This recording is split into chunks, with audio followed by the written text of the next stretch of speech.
It was a freezing night. January of 1863. One of those black nights along the Mississippi River, near the edge of Missouri. In a small shack, a 12-year-old enslaved girl was doing something no enslaved person should do. She was reading. The flame of the lard oil lamp flickered in her eyes. In her hands was an old Bible, its pages torn and fragile. She was piecing letters together to form a name, E-L-I-J-A. Elijah. Outside, the wind was blowing, but more dangerous than the wind was the sound of hoofbeats in the distance. She quickly hid the book, but a loose page tore and fluttered to the ground. By morning, that page was found by the overseer.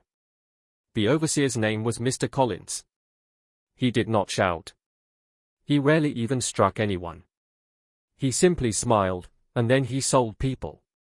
With that same smile, he grabbed Elijah, threw her onto a horse, and said, "You're too clever, girl. Clever slaves become rebels. Tomorrow morning, you're going to New Orleans. Someone there will buy you, someone who likes clever slaves." But Elijah never made it to New Orleans. Because that night, her mother did something no mother should have to do. Elijah was born in the summer of 1851, in that same shack where she was caught reading. Her mother, Sally, was a washerwoman. Her father, no one knew his name, and no one asked. Master Charles Van Rensselaer was an old man, now too frail to walk, but his eyes were still sharp. He had come from Virginia, and he owned 200 enslaved people. He never struck anyone himself, but he had watched his son torture enslaved people as a child and said nothing. Elijah's mother, Sally, rose at 4 every morning, walked to the banks of the Mississippi to wash clothes, and returned with the last light of evening. She never cried, because tears only slowed the work. When Elijah turned 7, she was chosen to work inside the master's house. She was small, quick, and her fingers were delicate. She could comb master's daughter's hair without breaking a single strand. Master's daughter was named Rosalind. She was 2 years older than Elijah. They slept in the same room, but not on the same bed. Rosalind had a curtained bed, Elijah had a sack on the floor. One day, Rosalind was doing her schoolwork. A book lay open on the table. Elijah was cleaning, but her eyes kept drifting to the book. The letters seemed to her like inscriptions on stone, mysterious and beautiful. Rosalind noticed. "Do you want to learn to read?" Elijah nodded, then quickly shook her head and stepped back. Reading was a crime for enslaved people. But Rosalind didn't care. "I'll teach you," she said. "But you must tell no one." It was 1860. The country was rumbling with the sounds of approaching civil war, but in Missouri, on the banks of the Mississippi, time seemed frozen. Rosalind taught Elijah letters, then words, then sentences. For 2 years, Elijah learned to read at night. She read the Bible, she read old newspapers that master had thrown away. And she learned that somewhere far away, in the North, there were people who said slavery was wrong. Sally, Elijah's mother, never spoke. She worked, she cooked, she looked at her daughter, but she never formed words. Some said her tongue had been cut out when she was young. Others said she had simply chosen silence. But one night, when Elijah was 9, Sally spoke. They were sitting in the shack, rain falling outside. Sally took her daughter's hand and said, "My name is not just Sally. My name is Sally Atto. I am from the Atto people, from Africa. I was captured when I was your age." Elijah's eyes widened. She had never heard her mother speak 2 sentences together. Sally said, "In our tribe, we showed our children the stars. We told them that when you die, you become a star. I want to show you those stars, so that when I am gone, you can look at the sky and find me." That night, Sally took Elijah outside and showed her the stars. She pointed out the North Star. She said, "That is the star that points north. If you ever run, follow that star." Mr. Collins, the overseer, arrived in 1862. The old overseer had fallen ill and died, and this new man came from South Carolina, where he had worked on the big plantations. He was tall, thin, and his eyes were clear as water. He never shouted. He never raised a whip. He only smiled, and then people disappeared. One day, he saw Elijah sitting in the garden with Rosalind. Rosalind was telling her a story, and Elijah was laughing. Collins smiled and said, "That girl laughs a lot. She seems very clever." The next day, he called Sally. "Your daughter works inside the house, doesn't she?" Sally nodded. "Good," Collins said. "You tell her, only work. No laughing. Laughter makes slaves dangerous."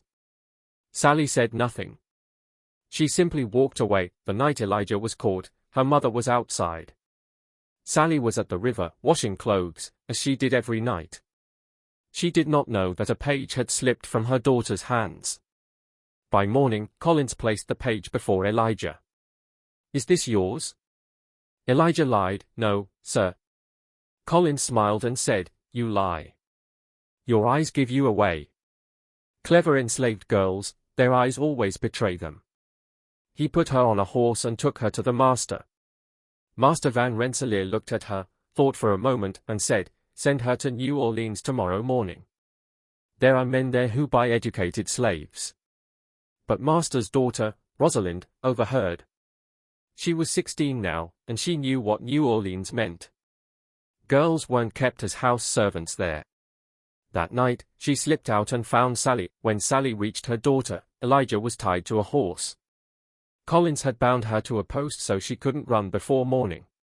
Sally pulled out a knife, the knife she used for washing clothes, the one that protected her from alligators at the river's edge.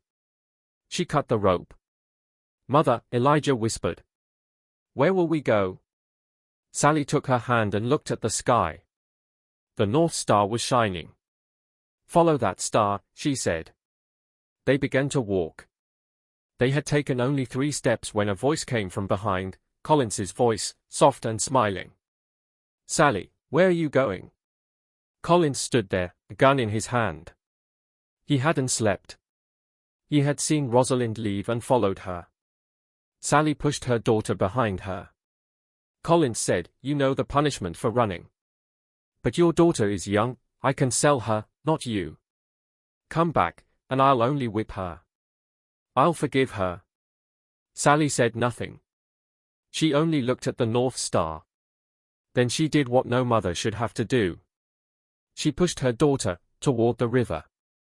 "Run," she screamed. "Jump in the river." Elijah looked back. Her mother had grabbed Collins's arm. A gunshot rang out, but Elijah did not see who was hit. She ran, and she jumped into the river. The Mississippi River in January was cold as ice. Elijah did not know how to swim, but fear taught her. She sank and rose in the darkness, and she heard her mother's voice, "Follow the North Star." She kept swimming. She did not know which direction she was going. She only knew that if she stopped, Collins would find her. By morning, she was on the other side of the river. Illinois. A free state. But a free state did not mean freedom. She stood on the road, soaked, shivering, with nothing. No food, no clothes, no idea where to go. An hour later, a carriage stopped. Inside was a white woman, middle-aged, dressed in black. She looked at Elijah, at her wet clothes, and asked nothing. She simply opened the door and said, "Get in." The woman was Mrs. Abigail. She was a Quaker, and her house was a station on the Underground Railroad. She never asked Elijah where she came from, who she belonged to, how she escaped. She only gave her food, clothes, and a roof. After 3 days, she said to Elijah, "You must go north. Canada. No one can find you there." Elijah made the entire journey. By wagon, on foot, hiding in forests at night. Sometimes someone gave her shelter, sometimes she slept hungry. 6 months later, she reached Canada.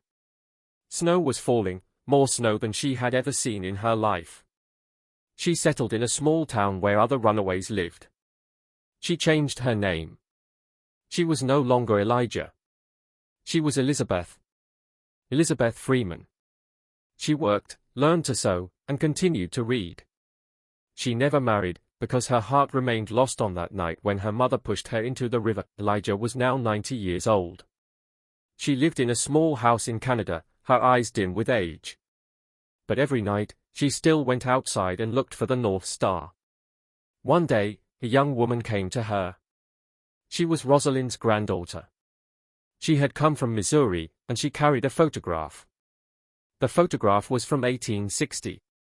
It showed two girls, one white, one black, sitting in a garden. They were laughing. Rosalind had hidden this photograph and, on her deathbed, given it to her daughter. "This is Elijah," she had said. "Find her. Tell her I never forgot her." Elijah, Elizabeth, took the photograph in her aged hands. She did not tremble. She did not weep. She simply looked at it for a long time. Then she said, "My mother's name was Sally. Sally Atto. She was from the Atto people, from Africa. She showed me the stars. Write her name somewhere. Someone should remember." Elizabeth Freeman died the following year. She was buried in a small cemetery in Canada, where snow always covers her grave. No one knows where Sally Atto died, how she died, or where she is buried. She has no grave. She has no stone. But every night, when the North Star shines, Elijah's spirit sees it.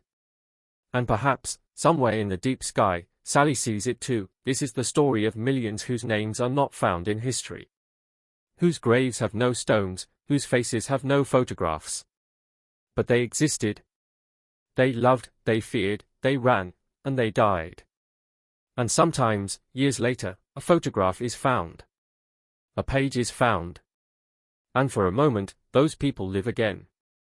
That photograph was placed in a museum in 2023. Beneath it, only this is written.